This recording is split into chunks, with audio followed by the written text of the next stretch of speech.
The steam from the scarlet train curls gently above the platform, warm and ghost-like in the early morning chill.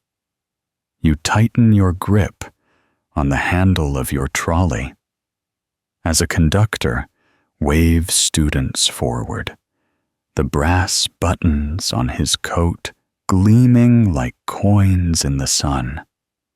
Laughter and chatter drift around you in waves, voices young and old overlapping in bursts of excitement. You stand at platform 9 3/4, eyes wide, luggage packed, ticket crumpled slightly in your pocket from checking it over and over again. The owl cage perched atop your trunk gives a small, impatient whoo, and your owl tilts its head like it's urging you to get on with it. You've waited years for this moment. A Hogwarts, first year, ready for the journey. You glance once more behind you, the platform still crowded with parents waving, siblings yawning, and cats darting between legs. Then step onto the train. The warmth hits you first. After the cool platform air, the interior of the Hogwarts Express feels like a soft exhale. The scent of polished wood, old velvet, and something like spiced toffee clings to the walls. Lanterns flicker gently above, casting long, sleepy shadows. You begin the walk down the corridor, dragging your trunk behind you with a quiet clack, clack across the floor. Compartment doors slide open and closed. Some are already full of chattering students pressing their faces to the window. Others are nearly empty, except for a lone frog hopping in the corner or a pile of books slouched over on a bench. You pass a group of second years trading cauldron cake recipes. A ginger cat curled into a puffball on someone's lap, and one compartment where a wizard hat floats midair, muttering softly to itself. You keep going, looking for just the right one. Then, near the middle of the train, you see a compartment that's half full. One quiet boy already seated by the window, reading a book turned sideways. His hair is familiar, slightly too long in the back, and he glances up just as you open the door. It's the student from the robe shop, the one who smiled at you during the fitting. He tilts his head in recognition. "Room for one more," he says. You nod, step inside, and lift your trunk onto the rack with a small grunt. Your owl crate slides beneath your seat. The moment you settle in, something inside you loosens, like a knot untied without you realizing it was there. Outside the window, the train gives a sudden lurch, then another, then a whistle, long, low, and full of promise. And just like that, the platform begins to slide away. You lean your head against the glass as the crowd fades from view. Watching bricks blur into hedgerows, hedgerows into trees, trees into countryside. The train gains speed, the magic curling under its wheels like silk being pulled tight. You glance across at the student. He's looking out too, his book forgotten in his lap. Neither of you speaks for a while. There's no need to. You're on the train now. The journey has begun. The train rocks gently beneath you. Each turn of the wheels a quiet lullaby. Fields unfurl on either side of the tracks, dotted with grazing sheep and crooked fences, while low hills roll into the horizon like sleepy giants. A faint mist lingers along the grass, catching bits of sunlight and scattering it like powdered sugar. You shift slightly in your seat, finding a more comfortable spot, and glance across the compartment. The student from the robe shop is still gazing out the window, elbows resting on the sill.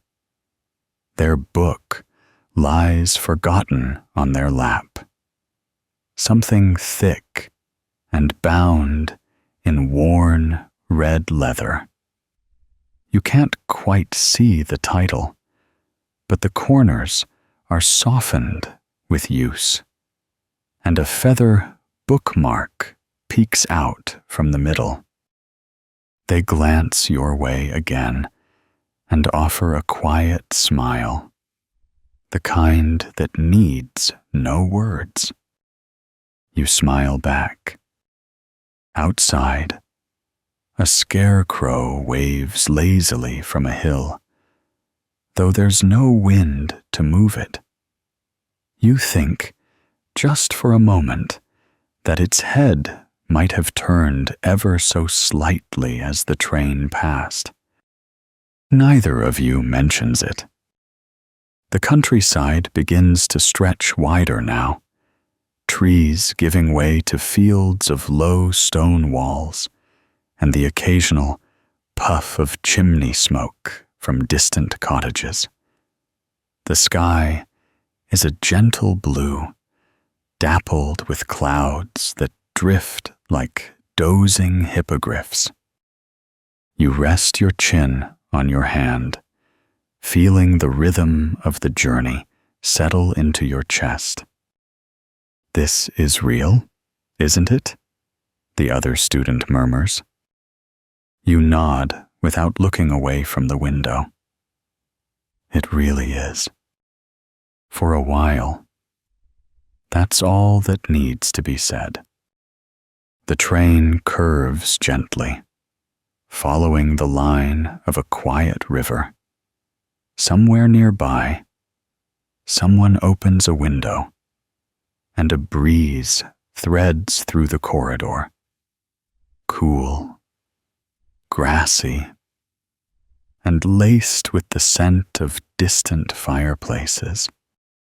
You reach down to check your bag, fingers brushing the wand box tucked carefully inside. The memory of Ollivanders returns, the quiet shop, the humming shelves, the exact way the wand had fit your hand. You pull the box out now and lift the lid just enough to see the wood glint in the light. Not glowing, not buzzing, just waiting. Outside, a flock of birds rises suddenly from a hedgerow, swirling above the train in a pattern that almost looks like a charm being drawn midair. Then, a soft knock on the compartment door. You glance up just as it slides open. Someone leans in, tallish, with wind-tousled hair and the confident air of someone who's done this journey before. They look around. Either of you seen a black cat run through here, missing mine? You and your compartment companion shake your heads, and the student sighs dramatically. Figures. She always disappears the moment we leave the station. They grin, mutter a quick "thanks anyway," and disappear down the corridor, calling softly, "Morgana, come on, I have treats." You chuckle, and so does your seatmate. Then the train whistles again, longer this time. The sound echoes slightly in the glass and fades into the countryside like a secret being carried ahead of you. The shadows shift just slightly outside, growing longer, softer, and somewhere beyond the next hill, you know, the road to Hogwarts waits, curved gently towards something unforgettable. The train hums beneath you, its rhythm steady and soothing. You've fallen into the quiet pace of travel now, the kind that stretches time and softens the edges of everything. Outside the window, the fields have deepened into darker greens, and the trees grow taller, clustering close to the tracks like curious onlookers. The student across from you has gone back to their book, but you notice they're only pretending to read. Their eyes flick up to the window every few moments, caught by something invisible. It's the kind of behavior you recognize, excitement that doesn't know where to go yet. You lean back, letting your head rest against the window. Then the door slides open again. This time, it's someone pushing a trolley, polished wood with brass trim, rolling gently over the track with a faint chime of glass and sugar. "Anything off the trolley?" the vendor calls cheerfully, stopping just outside your door. Your seatmate perks up. "Definitely." You follow them into the corridor. The trolley is packed to the edges with wizarding sweets and snacks. Bertie Bott's every flavor. Beans, cauldron cakes, licorice wands, fizzy pumpkin juice, treacle fudge, and of course, a stack of neatly arranged chocolate frogs hopping gently in their wrappers. You both make your selections. Your fingers hesitate over the rows before settling on a pumpkin pasty and a chocolate frog. The vendor wraps them in parchment and floats them into your hands with a flick of their wand. Your seatmate grabs a sugar quill and a fizzing whizbee, dropping coins into the change dish that counts itself. Back in your compartment, the mood shifts just slightly. The wrappers crinkle. The smell of sweet butter and caramel fills the air. You bite into your pasty and feel the filling warm your chest like a soft hearth fire. Then comes the chocolate frog. You unwrap it slowly. The frog gives one small, valiant leap and lands in your lap, twitching once before settling. You take a bite and let the chocolate melt slowly, reading the card it leaves behind. Mirabella Plunkett, it says, a witch known for falling in love with a merman and vanishing into the sea. The illustration shimmers slightly, her face half submerged, eyes kind. You hand it to your seatmate, who already has a small stack beside them. They offer you a different one in return. Bowman Wright, inventor of the golden snitch. He nods solemnly at you from behind a pair of round spectacles before adjusting his tie and disappearing into the card's background again.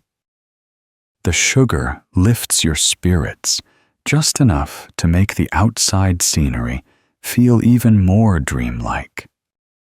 You think they always tasted like this?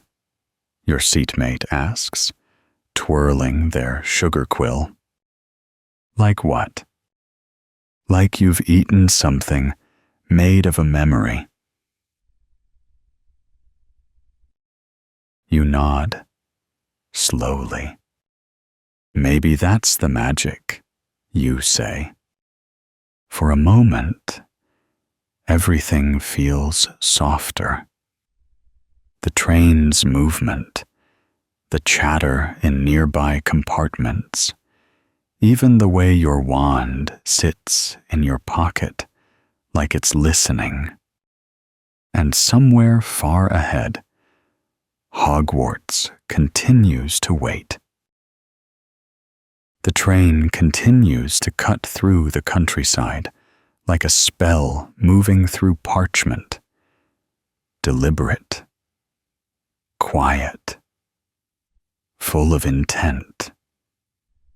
After the sugary haze of snacks and the friendly clink of chocolate frog cards being traded, the compartment has settled again into something warm and still. You press your forehead lightly against the window, the glass cool against your skin. Outside, the fields have begun to dip into valleys, hills rising gently like waves caught in slow motion. A river appears in the distance, winding through the landscape like a silver thread.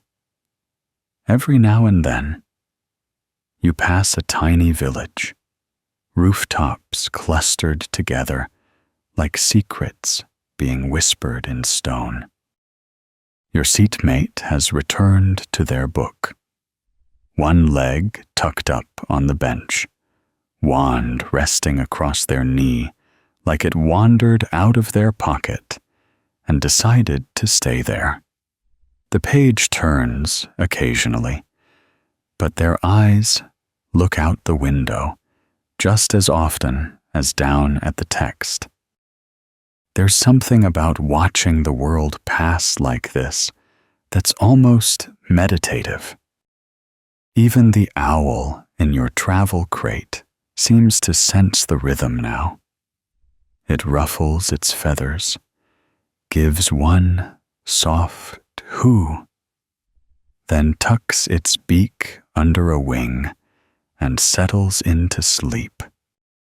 You watch a lone tree go by, standing crooked in the middle of an otherwise empty field. Its branches stretch upward like it's trying to catch something in the sky. A thought. Perhaps or the memory of a storm. In the reflection of the glass, you catch a glimpse of yourself. It's still a bit hard to believe. You're really here. Wand in your bag, robes folded beneath your seat, your name written in green ink on a letter that opened a door no one else could see. A slow smile spreads across your face without you realizing. From the corridor outside, footsteps pass now and then, someone laughing, a prefect giving directions, the rumble of a suitcase being dragged too fast, the sound of the train itself, the low rumble and the occasional click of the tracks fills the spaces between with something soft and reassuring. You glance again at the enchanted notebook tucked into your bag, still closed, still plain-looking. But you could swear it shifted slightly when the train turned, like it was dreaming with you. Across from you, the other student closes their book and lets out a soft sigh. I keep thinking I'll wake up, they say, eyes still on the window. You nod. I think if this is a dream, you murmur, I'd rather not wake up yet. They smile without turning their head. The sky outside begins to change.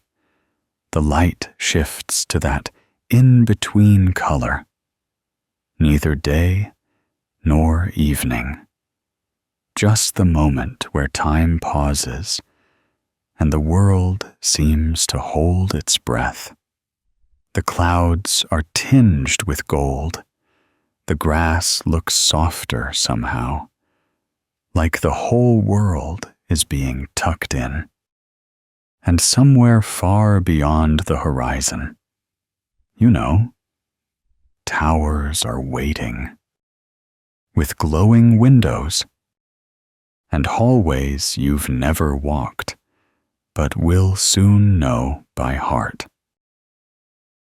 You stand, stretch, and slide open the compartment door.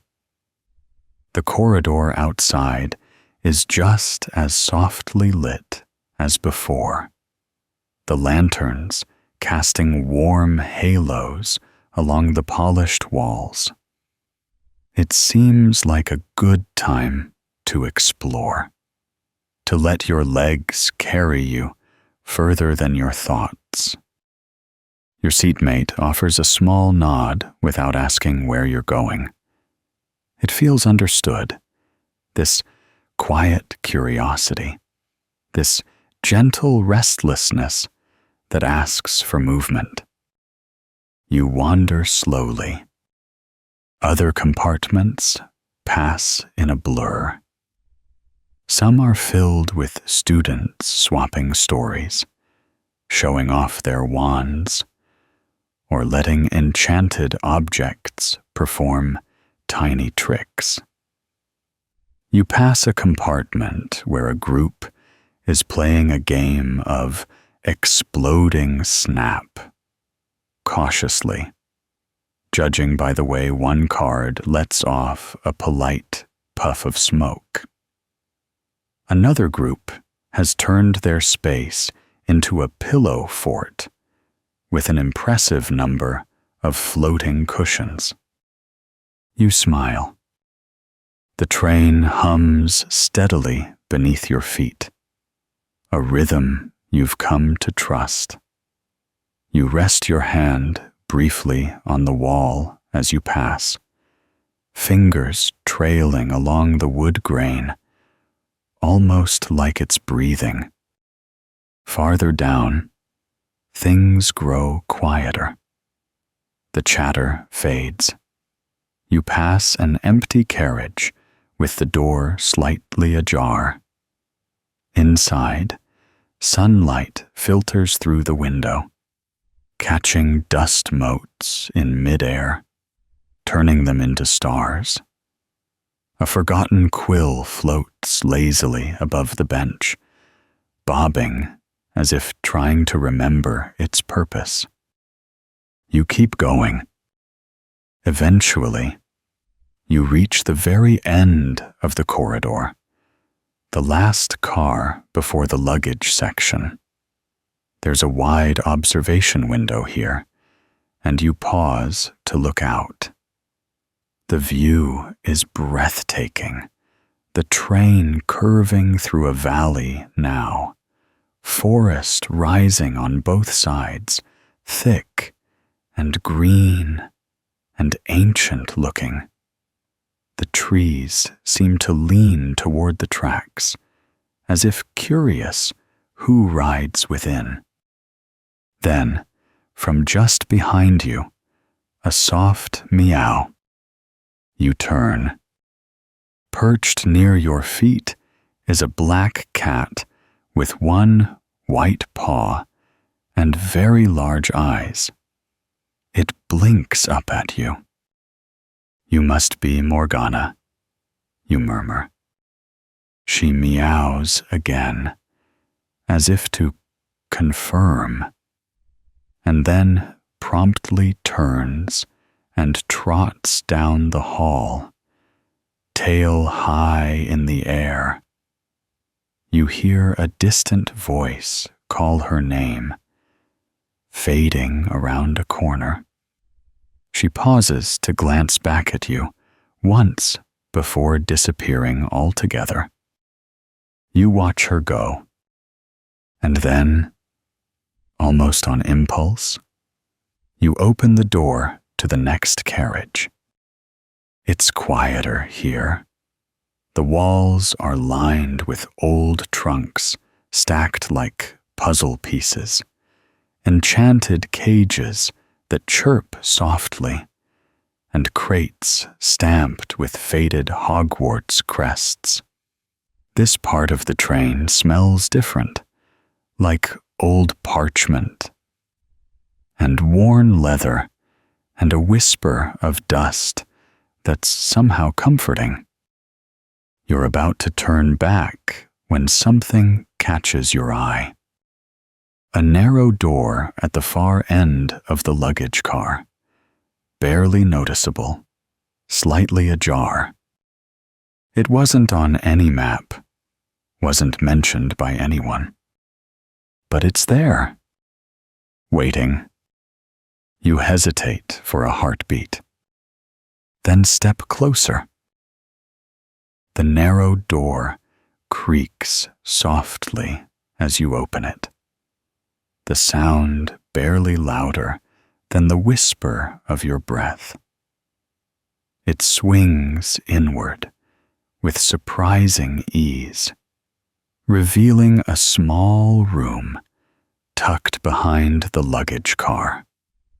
One that doesn't appear on any layout you've seen, and definitely wasn't meant for passengers. You step inside.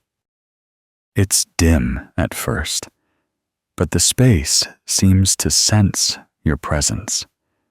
Lanterns hanging from the ceiling flicker to life one by one, casting a honey-colored glow over everything. The room is no larger than a classroom closet, yet it's packed from floor to ceiling with the most curious objects you've seen yet. Old trunks with peeling paint, worn broomsticks with frayed bristles, bottles filled with starlight-colored ink, a crystal ball wrapped in a faded scarf, a dusty, sorting hat replica that chuckles faintly in its sleep. This is a room of forgotten things, or maybe remembered things, waiting to be found again. You move carefully between the stacks, letting your fingertips brush over the edges of boxes and books. Each one feels like it carries a whisper, a tiny pull of memory, perhaps from students who came before you, or enchantments that never fully faded. There's no dust here, nothing abandoned, just paused. Your eyes settle on a small wooden chest tucked behind a stack of spell charts. It's not locked. When you lift the lid, you find a mess of tangled ribbon, melted candle stubs, and a bundle of letters tied with faded twine. You pick one up. The handwriting is loopy and joyful, addressed simply to Mum from the train. You read a few lines, updates about dorm mates, pumpkin pasties, and an owl who refuses to sleep at night. The words glow faintly, like they were written with a kind of ink that remembers the person who held the quill. You tuck the letter back carefully and close the chest. As you turn to leave, something small and round rolls across the floor toward you. You crouch down and pick it up. It's a tiny globe, no larger than a snitch, with swirling clouds and a moving landscape inside. You peer closer and realize it's showing the journey of the Hogwarts Express itself, tracing the route through valleys and woods with a glowing red line. You press a fingertip against the glass. The line pulses once, warmly. Behind you, a soft rustle. You look up to find the black cat, Morgana, has returned. She blinks slowly, hops onto a nearby crate, and watches you with something like approval or amusement, maybe both. Then she curls up and closes her eyes. You take one last glance around the room, committing it to memory. The hush, the glow, the strange and wonderful feeling that you've stepped into a pocket of time where magic waits patiently to be remembered. Then you step back into the luggage car, the door clicking softly shut behind you. By the time you return to your compartment, the corridor is beginning to dim. Lanterns flicker lower. Outside, the forest has deepened, the light turning bluish with the first hints of evening. You slide open the door. Your seatmate looks up, surprised. "Where'd you go?" You smile. "Nowhere. Somewhere. Just exploring." They scoot over slightly to make room as you sit down. And in your pocket, the tiny globe pulses again. Just once. As if to say, "Still here?" Back in your compartment, the warmth greets you like a familiar charm. The lantern above glows a little softer now, touched by the golden tones of early evening. Your seatmate looks up as you return, a curious flicker in their eyes. "Find anything?" they ask, not pressing. You nod. A quiet place. You reach into the little paper bag you filled from the trolley earlier and pull out the one sweet you saved for last. A chocolate frog. Its box is hexagonal, wrapped in glossy foil that reflects the lantern light with a soft shimmer. The frog inside thumps gently against the sides, clearly enchanted and eager to escape. You set the box in your lap for a moment, just watching it twitch. Across from you, your seatmate raises an eyebrow. "You waiting for it to get tired?" You grin. "Just preparing myself." They nod solemnly. Wise? You peel the edges of the foil carefully, slowly. The chocolate frog senses its chance and leaps straight up into the air. You lunge. Your seatmate lunges. The frog lands squarely in your lap, wriggling as you clasp your hands around it with just enough pressure to hold it still without squashing it. It blinks at you, glossy and annoyed, before slowly stopping its movement. "Got it," you say triumphantly. "Barely," your seatmate laughs. You bite off a corner. It tastes like rich milk chocolate laced with a hint of mint, just enough to catch you by surprise. Warm, familiar, magical. Then you reach into the now crumpled box and pull out the collectible card tucked inside.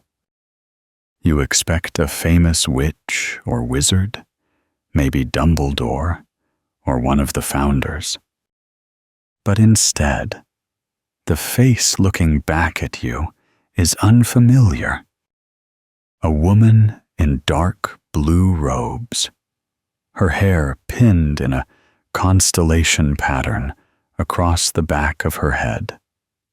She's sitting at a desk under starlight, writing something on a scroll that floats beside her. When she sees you, she looks up and smiles faintly, almost secretively. Seraphina Quell. You frown slightly, then read the description beneath. A little-known stargazer and charmwright who invented the everlasting quill and mapped a forgotten constellation still used in advanced astronomy studies today, believed to have whispered enchantments into parchment, making her scrolls hum with soft magic. Known for rarely leaving her observatory, but sending students surprise letters when they needed guidance most. You glance up. Have you ever heard of Seraphina Quell? Your seatmate shakes their head. Nope, but she sounds brilliant. The card winks, then settles into stillness again. You slip it into your pocket, not because it's rare or impressive, but because it feels right, like something you were meant to find. The rest of your chocolate frog has stopped moving. You and your seatmate split the remaining piece, the sweet melting slowly on your tongues as the train rocks gently through the darkening countryside. outside, the stars begin to press their light through the window more brightly, like they, too, are listening in. The corridor outside your compartment glows with golden lantern light, the kind that makes everything feel warmer, even the shadows. You're still seated, but there's a ta in your chest, like the magic ahead is stretching just far enough for you to feel it, pulling you forward. The sliding door opens again. 2 students in polished robes step inside. Their badges gleam with the Hogwarts crest, and a single word, Prefect. One carries a clipboard, the other a kind smile. "First years?" the taller one asks. You and your seatmate nod in unison. "No need to worry. We'll come back soon to guide you off the train once we arrive," the prefect says. "Just keep your things close, and don't leave your pets behind. We once had a Niffler sneak into the Hufflepuff trunks." The other adds, "If you have questions, now's the time to ask." After this, everything moves rather quickly.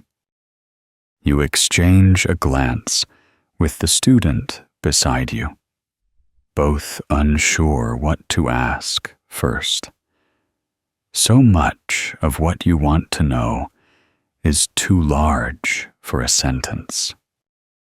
You settle on, "What's the sorting like?" They smile. "It's not a test," says one. "Just a moment of discovery. The hat sees who you are, and who you might become," adds the other. That settles something in you. You nod. The prefects hand out folded maps of the castle, rough sketches that animate slightly, showing a boat ride, a great hall, and floating candles that blink softly in the dusk. You tuck the map into your satchel with care. Then one prefect leans in a little, lowering their voice. "And if the staircases move too much your first week, just talk to them. They respond better when you say, 'Please.' You raise your eyebrows. They wink. You'll see." With that, they move on, sliding the door shut behind them. You and your seatmate sit in silence for a moment, letting the new pieces of information settle among the others. Somewhere in the next compartment, someone has started humming softly. It's a lullaby, slow and low and familiar, though you're not sure from where. The train shifts slightly beneath you. The lamps flicker, adjusting to the deepening dark outside. Trees rush past your window again, and the shadows between them seem more alive now, less like gaps and more like quiet creatures watching with approval. You glance at the stack of chocolate frog cards your seatmate has lined up beside them on the bench. "Ever gotten Dumbledore?" They shake their head. "Not yet." You pull a card from your pocket. You flip it over. The face looks back at you with knowing eyes and a crooked smile. Albus Dumbledore. You hand it to them with a smile.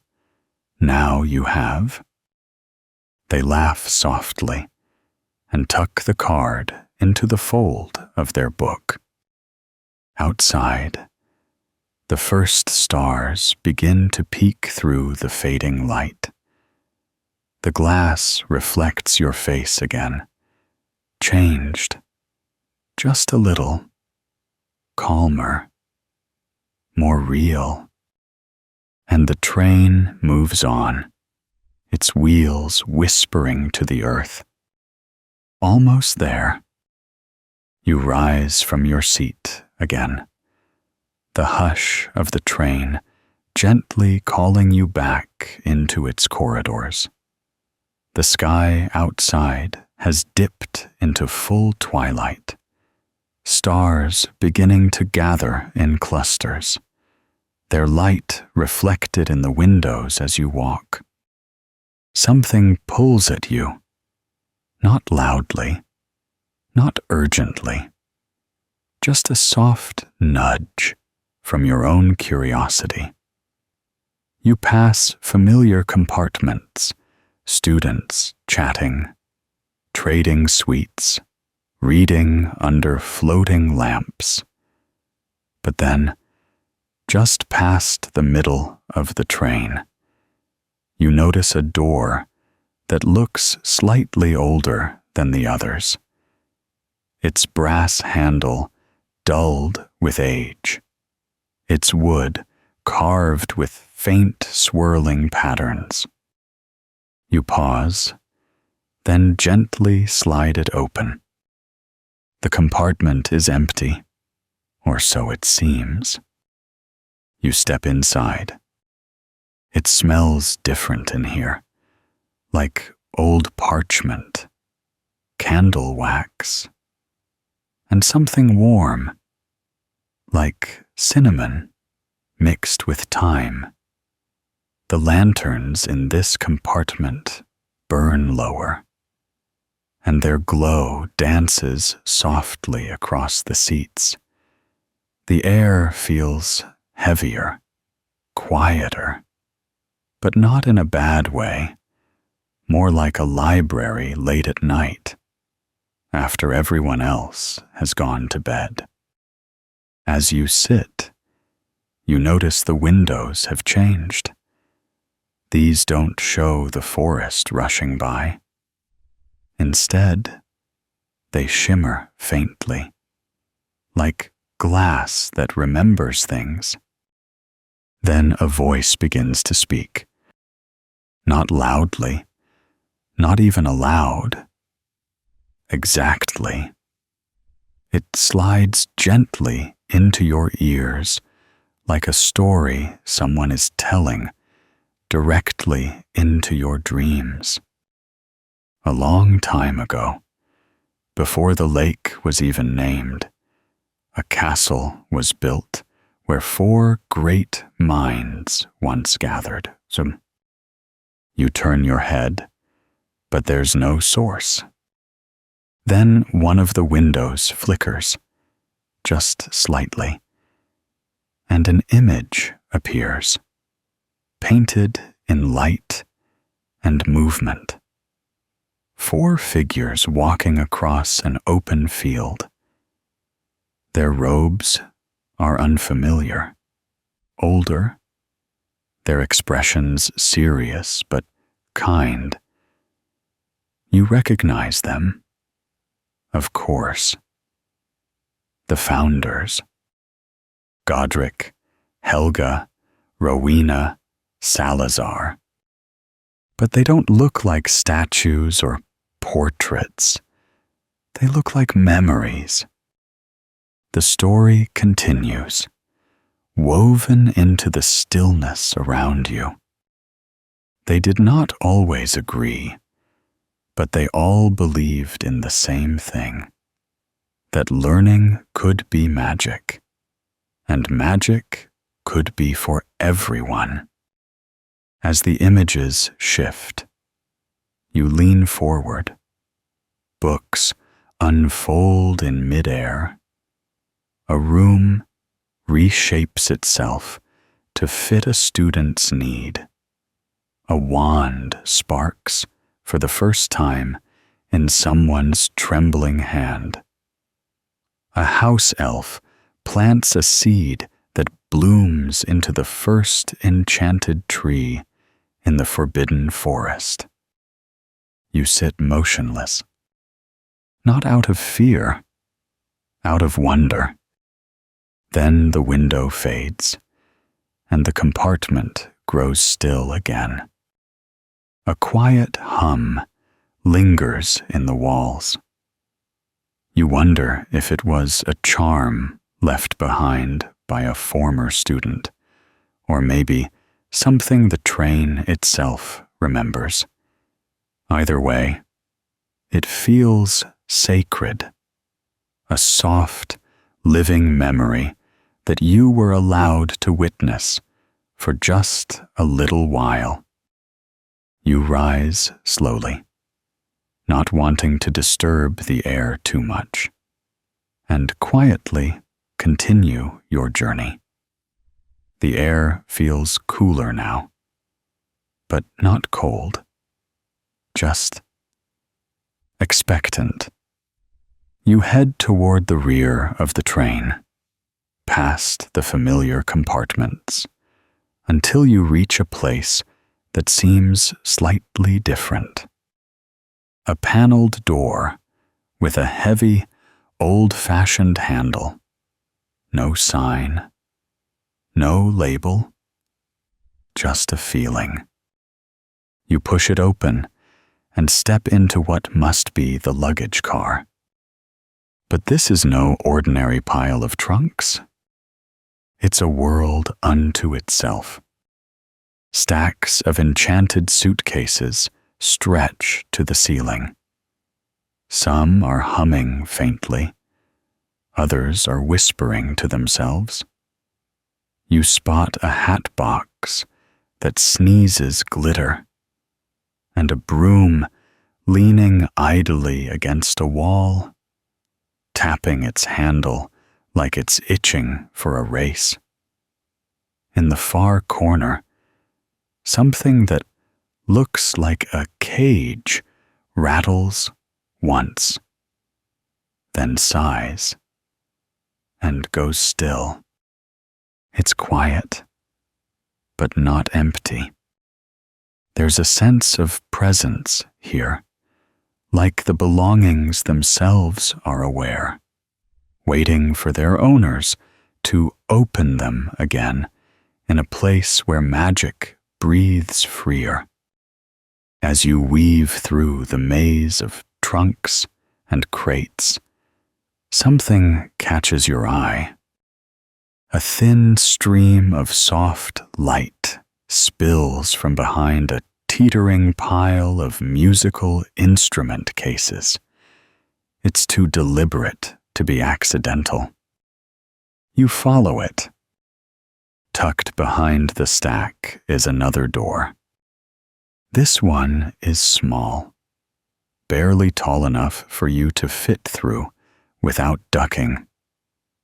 It's made of dark wood with ornate brass hinges, and as your fingers brush the knob, a soft warmth runs up your arm. You glance once over your shoulder, just to make sure the corridor hasn't shifted. Then open the door.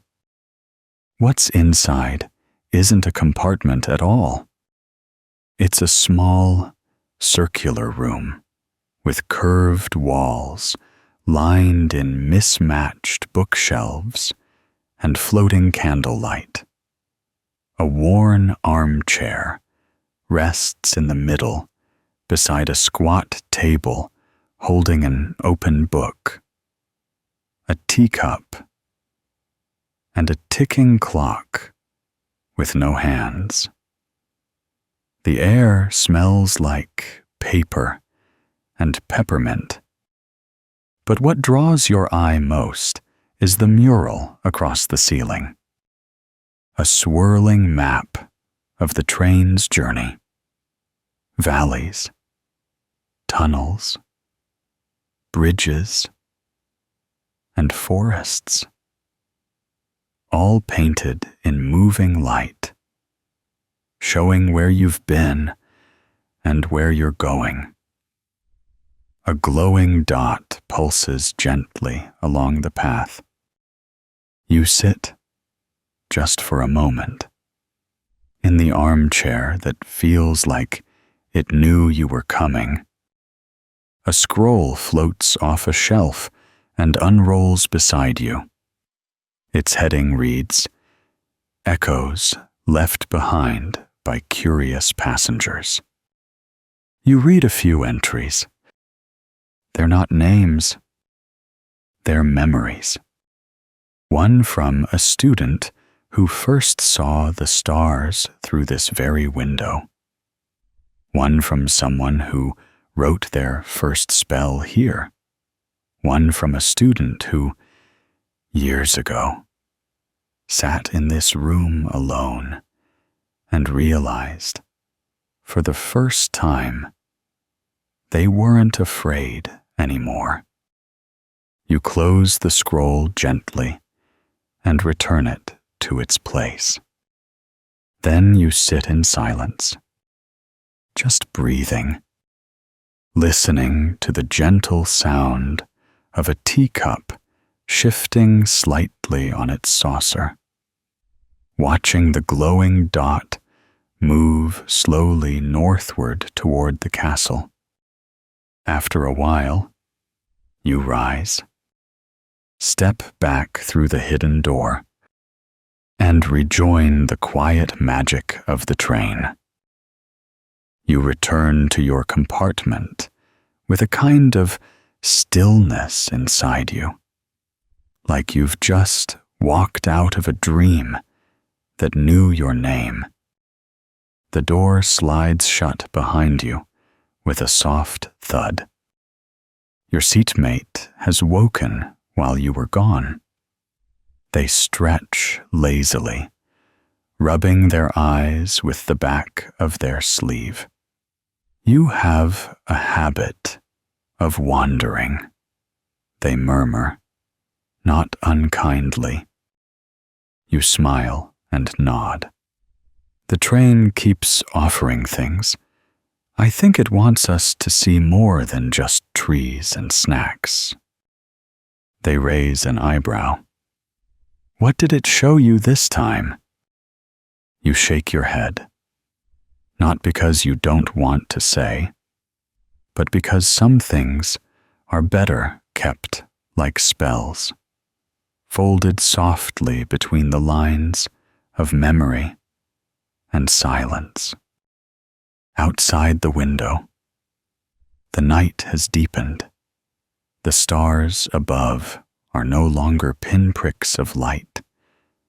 They're companions now, steadier, closer, as though they've been following the train the whole way.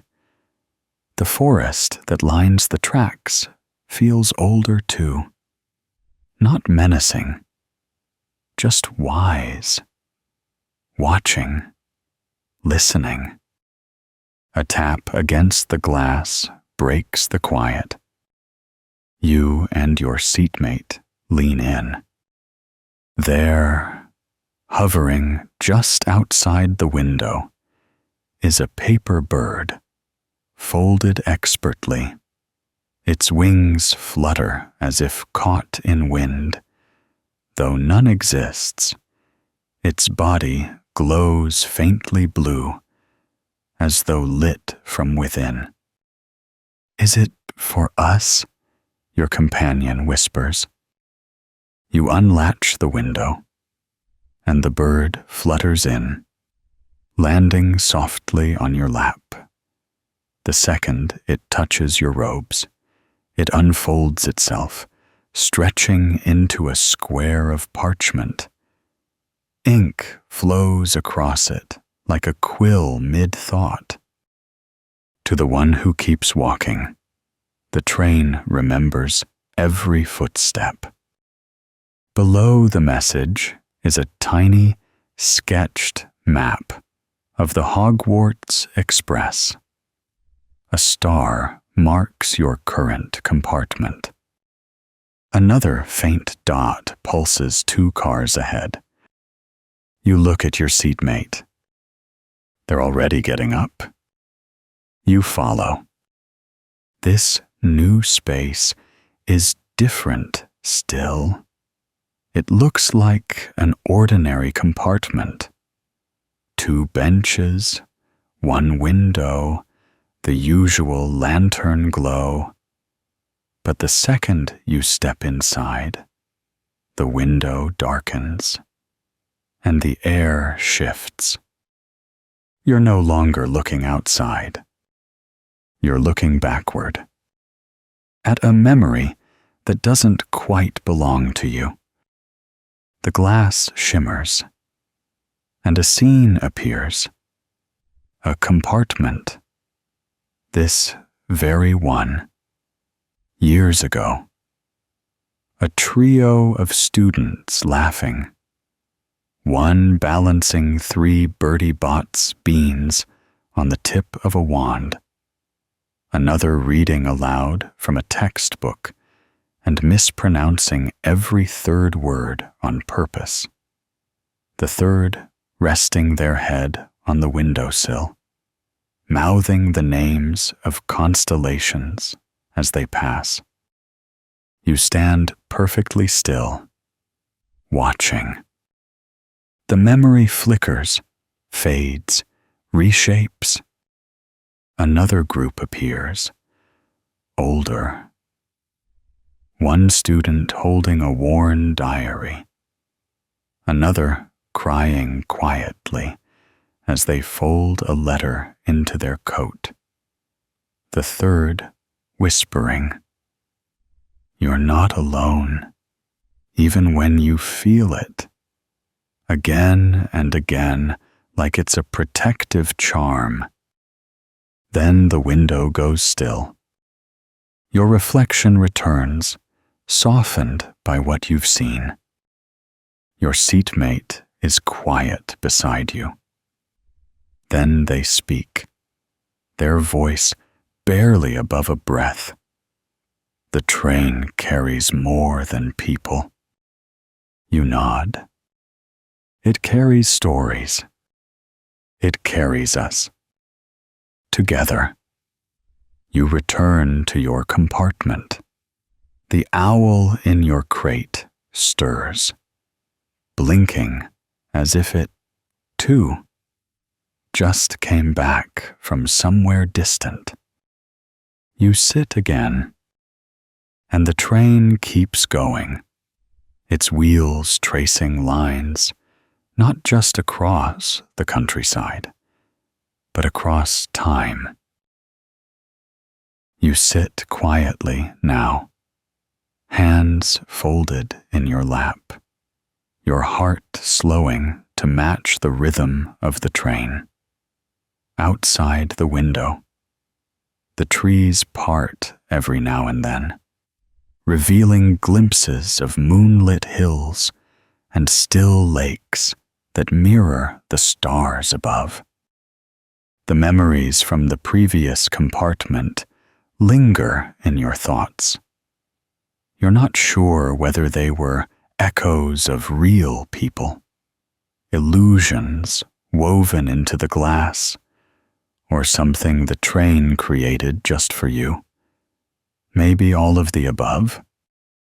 Beside you, your seatmate pulls a wool blanket from their satchel, shakes it out, and drapes it over both your laps without a word. It smells faintly of campfires and lavender. You offer a quiet thanks, and they give a small shrug, an unspoken, "You're welcome."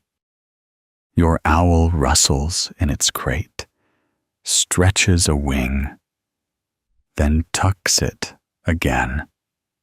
The rhythm of the train is lulling everyone into a soft, shared quiet. Then your eyes drift down to your enchanted notebook. You hesitate for a moment, then reach out, flip it open. Blank at first. Then a line of ink blooms across the top of the page. Still with me? You smile to yourself. Yes. You whisper. Words appear in response.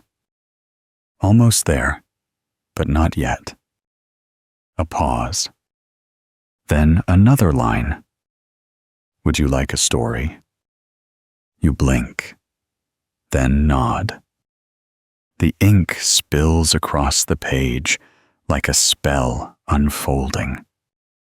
Once, long before the train ever ran, before the carriages or tracks or lanterns, there was a witch who dreamed of bridges. She believed that the most important magic wasn't just in spells or potions, but in the paths between things, between forest and tower, between student and teacher, between fear and courage. So she carved a spell that was not meant to be cast once, but lived in. And that spell became a journey. And that journey became a train. The page falls still again. You run your finger gently along the final line, letting it settle deep in your chest. You look up. Your seatmate hasn't spoken, but they're watching you with a knowing look. What did it say? You consider for a second, then, that we're part of something very old. They nod once, then pull out their own journal, less enchanted, more scuffed around the edges, and begin to write. You return your gaze to the window. The train is beginning to climb. You can feel it in your bones, in the way the shadows shift. The air has a different sort of chill now, higher, clearer. You reach into your pocket and pull out the little globe from earlier, the one you found in the forgotten room. It glows softly in your palm. The dot representing the train pulses again, closer now to a new destination, but still moving. You gently close your fingers around it. Not yet, but almost. The candles in the corridor flicker once, like the train exhaling, and everything inside the carriage holds perfectly still for just a moment, as if even time itself wants to listen. You lean your head against the window, only half aware of the way your breath fogs the glass. The outside world has softened. The stars that sparkled just an hour ago are now hidden behind a veil of clouds, and the moon flickers in and out of sight like it's playing a quiet game with the night. Then you hear it, soft at first, a tap, then another. Rain, a gentle misting that quickly builds into a steady, even patter across the windows. The train doesn't slow, but the sound changes. It's less the mechanical rhythm of the tracks and more the lullaby of water running in time. You sit upright, watching as droplets race each other across the glass. Some slide down in straight lines, others curve and meander, forming little trails that disappear as quickly as they appear. The world outside is now a blur of movement and shadow. Trees become streaks.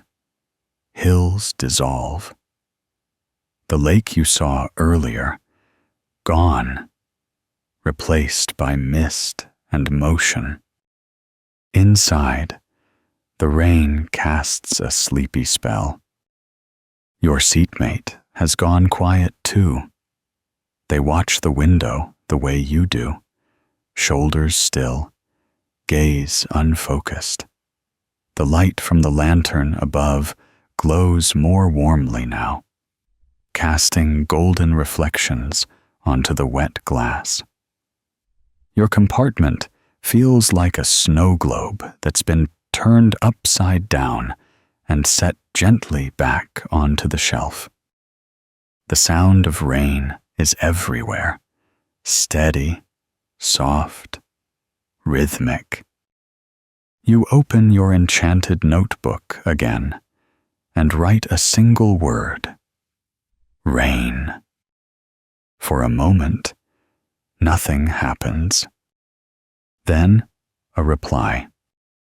Even the sky needs to pause. You smile and press your palm against the page for a moment, letting the warmth of the ink settle under your fingers. Further down the train, you can hear someone humming. A soft tune, unfamiliar, but comforting, like a lullaby someone's grandmother might have sung once. Long ago. The train keeps moving, and the windows blur again. You could fall asleep here, wrapped in the scent of chocolate and ink and rain. The rain begins to ease, but it leaves behind a softness that clings to everything. The glass is misted now, not quite foggy, but blurred around the edges, like the world outside is still dreaming. And you're just lucky enough to watch. Your seatmate yawns, stretches, then pulls a wool-wrapped parcel from their bag. With care, they unwrap it to reveal a squat little jar and a tiny tin of biscuits. Midnight snack spell, they say casually, as if it's the sort of thing anyone has tucked away. You raise an eyebrow. They tap the lid of the jar with their wand. It clicks open, releasing a quiet huff of steam that smells like cinnamon, clove, and warm apples. Stole the recipe from my aunt, they whisper. She says it's best for nerves. They offer you one of the biscuits, warm to the touch, crumbling slightly at the edges. You take it and bite in. The flavor rich and cozy, like something that belongs to an old memory you hadn't thought to revisit. Then they pass you the jar. You sip. It's not just tea. It's something closer to liquid comfort. Spiced cider with a drop of sleep charm. If you had to guess, just enough to slow your thoughts without making you drowsy. Outside, the stars begin to peek through again, small and gentle. You shift in your seat, pulling the blanket up over your knees. For the first time since the journey began, the train feels like home. Not a place you'll stay, but a place that holds you gently as you move. You and your seatmate talk in low voices about nothing and everything. Favorite sweets.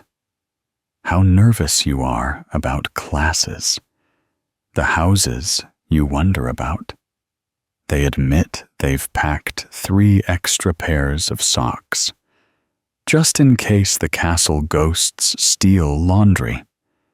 And you both dissolve into quiet laughter. At some point, you forget where your sentence ends and theirs begins. The conversation becomes one long, slow ribbon of thought, curling into the corners of the compartment like steam from the jar. When the snacks are gone, your seatmate charms the tin closed again with a quiet flick of their wand. The jar clicks softly as it seals, then nestles back into the folds of their cloak. You exhale. Outside, the rain is nothing more than a shimmer now, caught in the moonlight, vanishing drop by drop as the train curves toward the next ridge. You close your eyes just for a moment and listen to the quiet, the train, the rain, the memory of warmth still lingering on your tongue. The train hums steadily through the dark, rocking gently like it knows you're ready to drift. The lanterns in the corridor have dimmed now, their golden glow settling into a hush. Inside your compartment, the shadows are longer, the colors muted, like the air itself is inviting silence. You don't speak much anymore. Words have thinned into soft nods and exchanged glances. Even the owl in its crate has tucked its head beneath one wing, lulled by the stillness.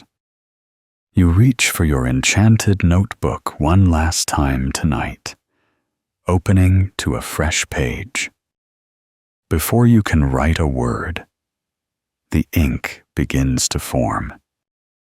Sleep finds everyone eventually, even on trains. You smile and write back. Is this your stop? A beat. Then, no, I ride until the last dream gets off. You close the notebook slowly, careful not to disturb the quiet it leaves behind. Your seatmate is curled now beneath the blanket, their eyes half shut, one hand tucked beneath their chin. Their breath rises and falls in a slow, even rhythm. Outside, the night deepens. The landscape has disappeared entirely. There's only mist now, silver and endless, like the train is floating between 2 worlds. You can't see the castle. You can't see the lake. Just stars. Fog. The reflection of your own eyes in the glass, softened and quiet. And you feel it. The transition. Not just between places, but between states of being. Who you were this morning and who you are now. Not quite a Hogwarts student yet, but not just a dreamer anymore. Somewhere between. You shift in your seat, pulling your cloak around your shoulders like a second skin. You let your head rest gently against the window. And as your eyes begin to close, the compartment breathes with you. The train whispers on. The lights dim gradually, as if responding to the rhythm of your breathing. You open your eyes just slightly, not because you've been disturbed, but because the glow inside the train has changed. The lanterns, once bright and golden, have softened into quiet pools of amber. The compartment now feels more like a shared secret than a public space. Across from you, your seatmate hasn't moved, still nestled beneath the blanket, one hand loosely gripping the edge like a promise. Their chest rises and falls in time with the train's sway, slow and even. The carriage hums around you, low and constant. It no longer feels like motion. It feels like being carried. Out in the corridor, you hear the gentle click of shoes, but no conversation, only hushed movement. Someone passes your compartment, their wand tip glowing faintly to light the way. It flickers like a firefly, trailing behind them like a spell they forgot to cast. You stretch your legs out and shift slightly in your seat. The owl crate creaks softly, your companion shifting just enough to remind you they're still with you. You murmur a calming word through the slats.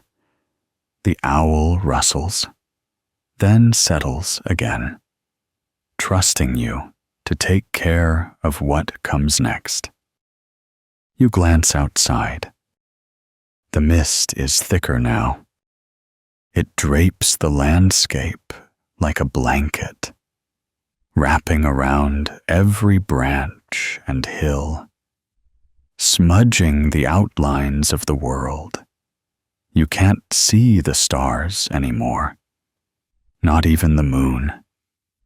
Just the faint ghost of your reflection and the warm interior of the train behind it. A voice drifts in from down the corridor, barely a whisper. Someone singing. No lyrics, just a tune, soft and slow, like the kind you hum without realizing when you're folding robes or remembering the shape of your name. You close your eyes and let the melody settle into the corners of your mind. Everything feels suspended now, not just in time, but in purpose. You aren't thinking about the castle anymore, or the sorting, or even the name on your letter. You're just here, in the dark, wrapped in quiet with the sound of wheels whispering through your feet, and the steady beat of the train's heartbeat beneath your spine. Your wand, tucked beside you, hums faintly, almost like it's dreaming too.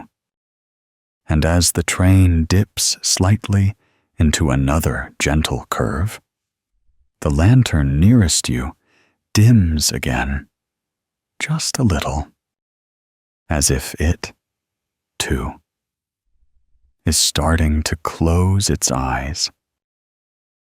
You don't remember when your eyes closed, only that they open again slowly. The train still moves beneath you, steadily, faithfully. But something feels different. There's no sound now, but the occasional creak of wood, the breathing of those around you, and the faint hush of mist slipping across the windows. Then you see it. Not outside, exactly. Not inside either.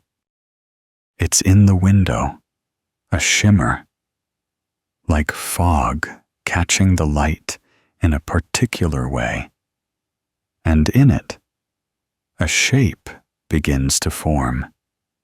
Not a face, not a figure, just a flicker of something familiar, like looking into water and seeing a version of yourself that isn't quite now.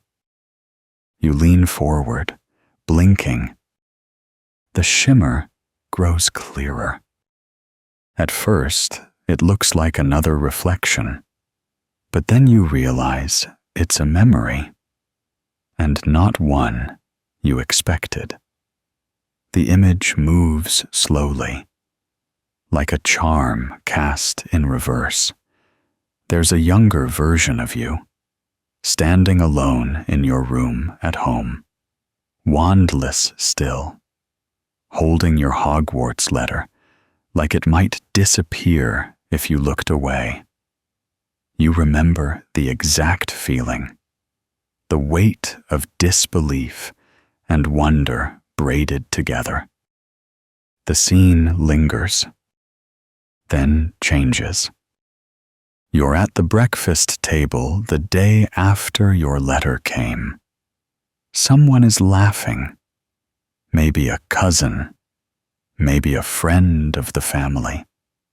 You're laughing too, mouth full of toast, pointing at a list of required books and mispronouncing half the titles. The memory fades again, and the window returns to mist. You blink, heart a little fuller than it was a moment ago. Your seatmate stirs. Did you see something? You nod.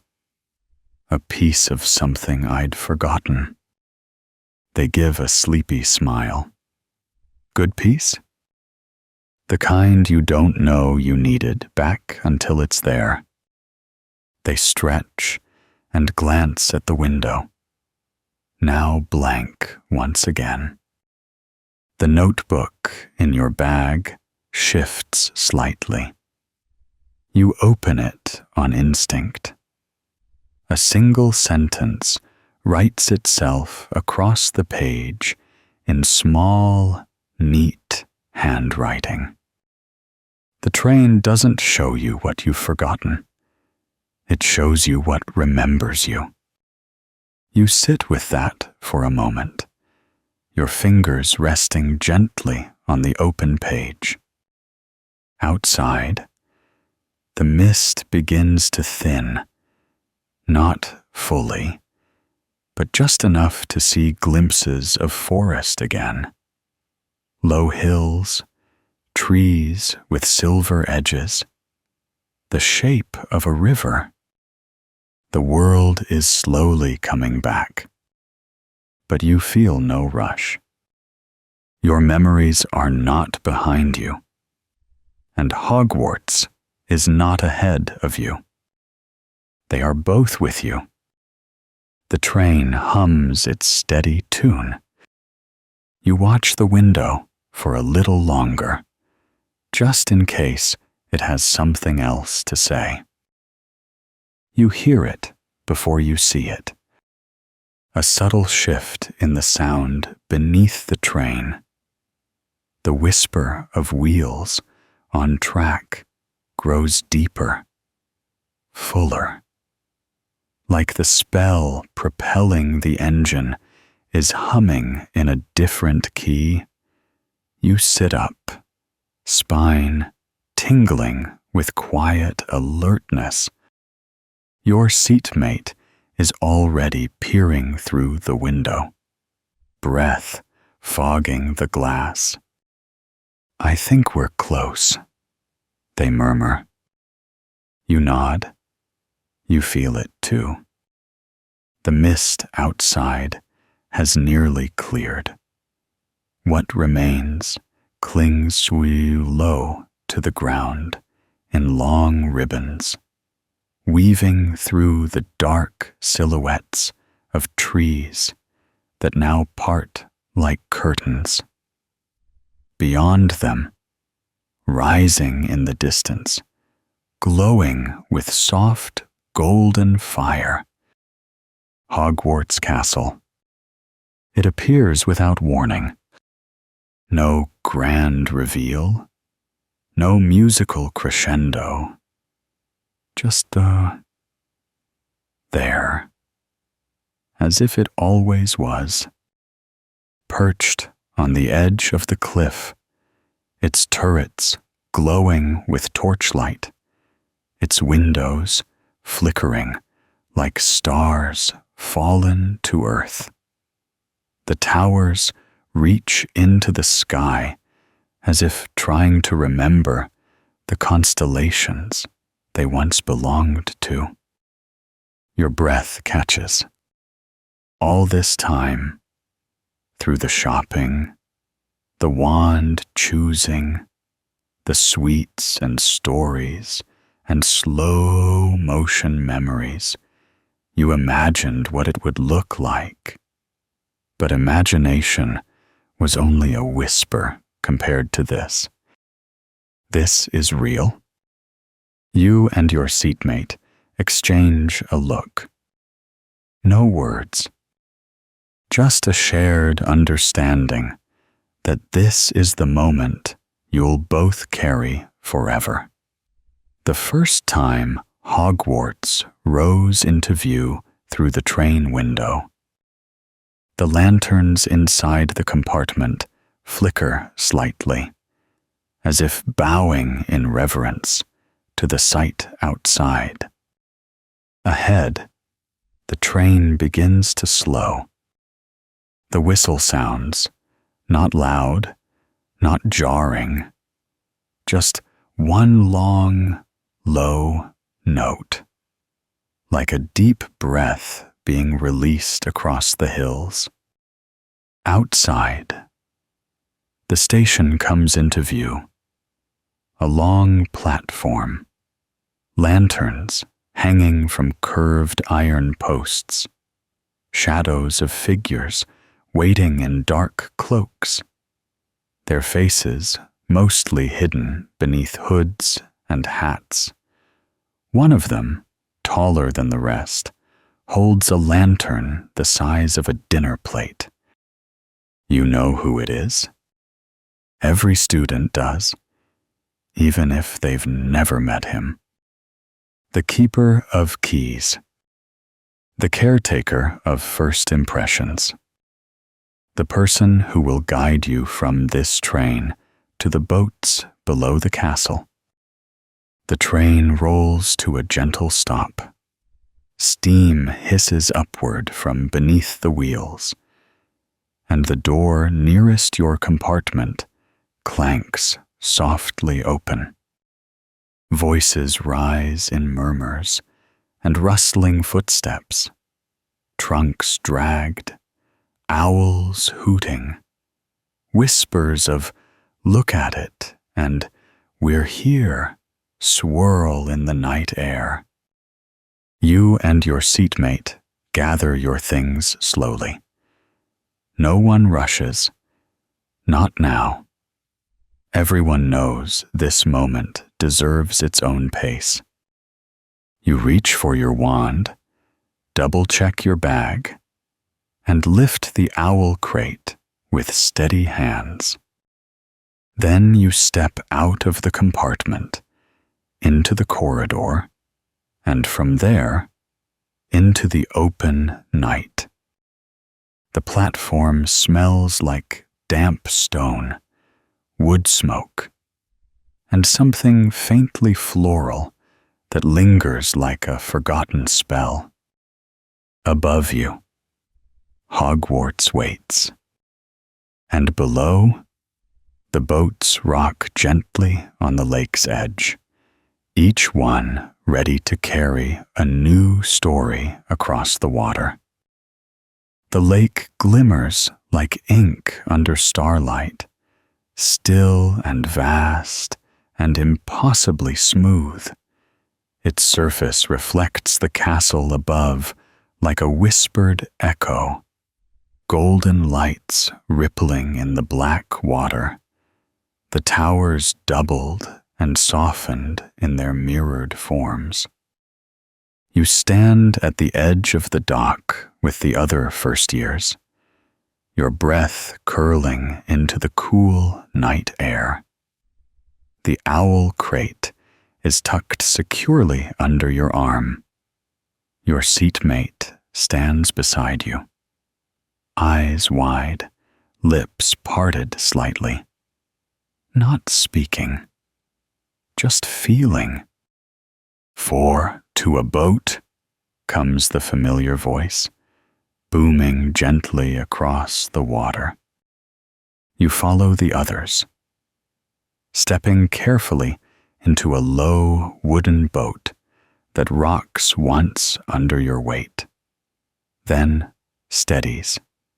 The lantern floating above it flares to life, casting a gentle orb of light around you. 3 other students climb in, one holding a ginger cat, another with a stack of books balanced on their lap. The boat begins to glide forward of its own accord. No oars, no motor, just magic. The kind that doesn't draw attention to itself. You move in silence. Dozens of other boats trail behind and beside you, spreading like candle-lit petals across the lake. Together, they drift toward the base of the cliffs, the castle growing ever taller, more immense, more impossible.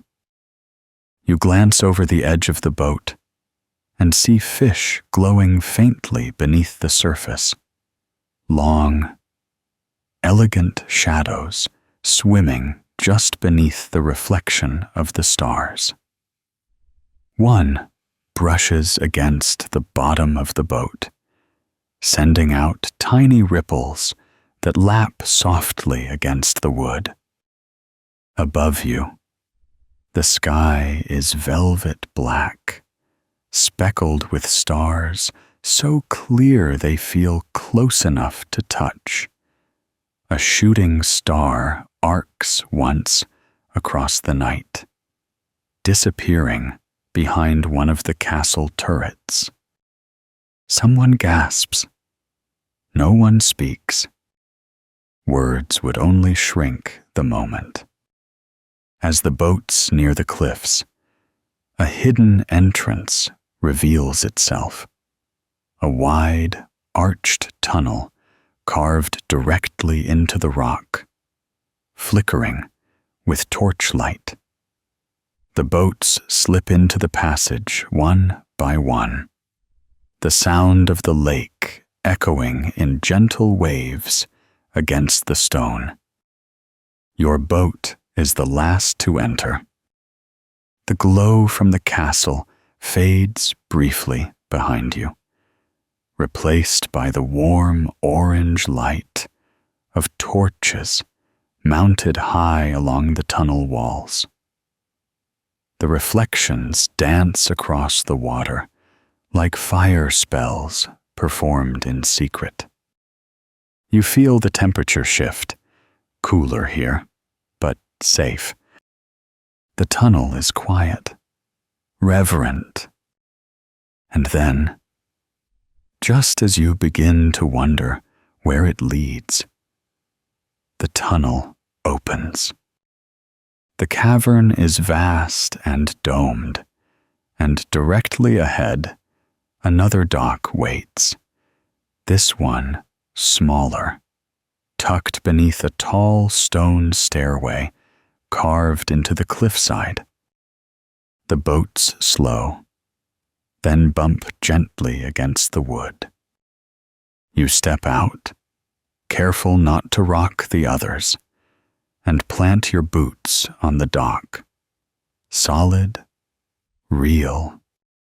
Above you, the stairs wind upward toward a stone landing, where torchlight flickers and shadows move behind tall doors.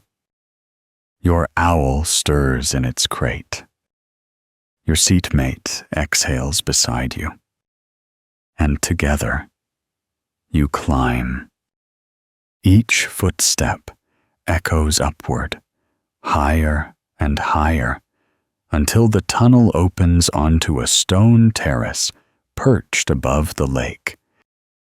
And there, waiting beneath arched doorways, scroll in hand and robes swept to one side, is the professor who will guide you through the castle doors for the very first time.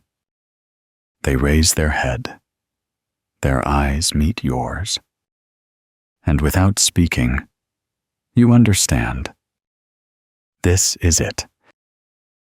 The professor's gaze is calm, steady, the kind of gaze that has seen countless students pass through this exact doorway, and still greets each one as though they're the only person in the world. You and the other first years gather at the top of the stone stairs, breath still catching from the climb. Behind you, the lake stretches into night.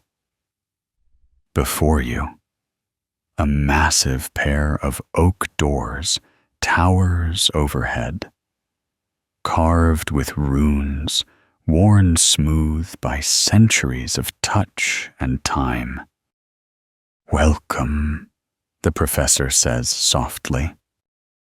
Just one word, but in this moment, it carries the weight of 100 books, 1,000 letters, and every spell you've never cast but always hoped to learn. They turn, robes swishing gently, and led you through the arch. The oak doors open without being touched. They swing inward on silent hinges, and you step into Hogwarts Castle, not as a dreamer or a reader, not as someone peering in from the outside, but as a student. The corridor is warm, lit by floating sconces that cast light up along the ancient stone. Tapestries rustle faintly along the walls, some enchanted to move, others just stirred by the breath of air that trails through the castle like an invisible guide. You're led past stained glass windows, spiral staircases, and hallways that twist at odd angles, each one humming quietly under your feet. You pass a suit of armor that salutes you with its gauntleted hand. A portrait of a witch in green fur asks where you bought your boots. Someone near you giggles. You try to answer politely. The professor smiles slightly at the interaction, then stops before a smaller set of doors at the end of the hall. Beyond them, the Great Hall. You can feel it. The air pulses differently here, like the room beyond is holding its breath. "Wait here," the professor says. You'll be called in shortly. They slip inside, the door closing behind them with a soft click. You and the others stand in a kind of suspended time. Some adjust their robes. Others check their wands. You glance at your seatmate, who offers you a look that is equal parts panic and delight. "Still breathing?" they whisper. "Barely," you whisper back. Then the doors open, and the great hall unfolds before you. Candlelight floats high above, thousands of flames suspended in the enchanted ceiling that mirrors the night sky. Stars blink down at you. The 4 long house tables stretch across the room, filled with students already watching your entrance. You walk slowly, each step echoing into a silence that's not empty, but full of tradition, of memory, of eyes that once stood where you now stand. At the front of the room, the sorting hat sits on a 3-legged stool. It looks smaller than you imagined, more worn, more alive. You stand in line, heart thudding quietly, waiting for your name. And when it comes, you step forward, not quickly, not reluctantly, just exactly as you are. You sit. The hat is placed on your head, and the journey that began with a letter on your doorstep, a train through the mist, a chocolate frog, a forgotten room, and a glimpse of the person you used to be, continues. And now, here you are, seated at a long table beneath a ceiling full of stars that never stop shifting, with candlelight casting halos over every face. The sorting is done. Your house has welcomed you, not with loud celebration, but with quiet smiles, warm plates of food, and a feeling like you've stepped into something that already knows how to hold you. The voices around you begin to fade, not because anyone stops speaking, but because your mind softens at the edges. The warmth of the hall, the weight of the day, and the soft hum of ancient magic cradle. You like a lullaby spun from stone and starlight. You rest your hands on the table. Everything is still new, but none of it feels unfamiliar anymore. Your wand lies safe in your pocket. Your notebook is tucked inside your robes, its pages quiet for now. Your owl is waiting in the tower, probably blinking at the moon. Tomorrow, you'll wake to corridors you don't know yet, classes you've never taken, names you've only just learned. But tonight, you've arrived. Tonight, the castle has opened its doors to you, not just as a student, but as a story, one that began long before you stepped onto the train, one that will continue through charms and staircases, through laughter, mischief, soft sadness, and bright discovery. Let it unfold. Let yourself rest. The fire crackles. The plates clear. The stars hold their places. And slowly, gently, your eyes begin to close, your breath slowing with the rhythm of ancient walls, floating candles, and a future waiting patiently just beyond sleep. The castle dreams with you, and everything is quiet.